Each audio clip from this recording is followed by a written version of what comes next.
Hello everyone, আসসালামু আলাইকুম। সবাই কেমন আছেন? আশা রাখছি সবাই অনেক বেশি ভালো আছেন এবং সুস্থ আছেন। তো বন্ধুরা, আজকে আমরা দেখতে চলছি অ্যাডোবি ফটোশপের বাংলা লিখতে গেলে যে ফন্টগুলো ভেঙে যায়, সে ফন্টগুলো কীভাবে আমরা সুন্দরভাবে লিখতে পারি এবং এমন আমরা একটা সেটিং শিখবো যেটার মাধ্যমে আমাদের ফন্টগুলো যেন ভেঙে না যায়। অর্থাৎ আমরা যে কোনো কিছুই লিখবো বাংলায়, কিন্তু ফন্ট ভাঙবে না, অর্থাৎ আলাদা আলাদা হয়ে যাবে না। তো চলুন দেখে নেওয়া যাক। আমরা যখন এখানে টাইটেল থেকে এসে এখানে যখন কিছু লিখতে চাই,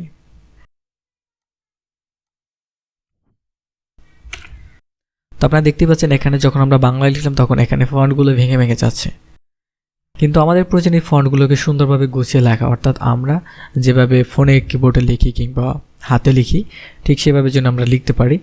ওকে, তো অ্যাডোবি ফটোশপের এই সেটিংটার জন্য আমাদের প্রথমে চলে যেতে হবে এডিট অপশনে। ওকে, সো আমরা এখানে এটাকে টিকমার্ক করে নিলাম। দেন আমরা এখান থেকে চলে যাবে এডিট অপশনে। এডিট অপশনে আসার পর আপনারা একদম নিচের দিকে চলে আসবেন। আসার পর এখান থেকে পারফরম্যান্স এই অপশনটিতে ক্লিক করে দেবেন। দেন এখান থেকে আমরা চলে আসবো টাইপ লেখা অপশনটির উপর। সো টাইপ লেখা অপশনটির উপর আমাদের ক্লিক করে দিতে হবে। আর পারফরম্যান্সে আসার পর এখান থেকে দেখবেন যে এটার জন্য আমাদের টাইপ লেখার উপর সিলেক্ট থাকে। তো আমরা এখানে ওয়ার্ল্ড রেডি টু লেআউট আমরা এই অপশনটির উপর ক্লিক করে দেবো। দেন এখান থেকে ক্লিক করার পর এখান থেকে আমরা এখান থেকে ওকে প্রেস করে দেবো। তো এখন লিখে দেখি এখন অর্ড ভাঙে কিনা। এখনও কিন্তু ভেঙে যাচ্ছে। সো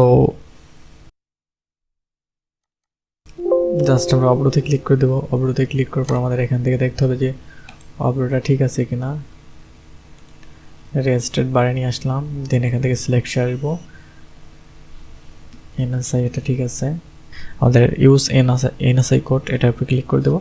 জাস্ট এখান থেকে আমরা বাংলা করে দেবো। তো এবার দেখি এখানে কাজ হয় কিনা।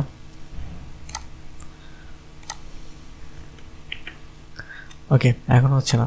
জাস্ট আমরা এটাকে কেটে দেবো। কেটে দিয়ে আবার নতুনভাবে আমরা এই সফটওয়্যারটি ওপেন করব।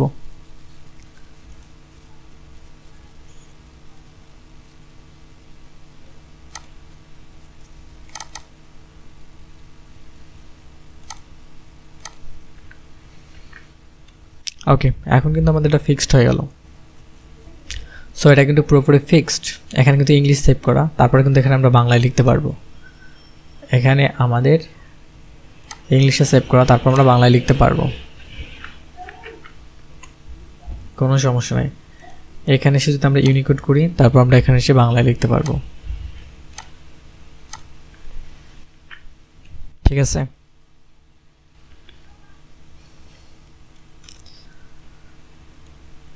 তো বন্ধুরা আশা করি আজকে ভিডিওটি আপনাদের ভালো লেগেছে। আর ভিডিও যদি ভালো লেগে থাকে তাহলে অবশ্যই ভিডিওতে একটি লাইক করে দেবেন।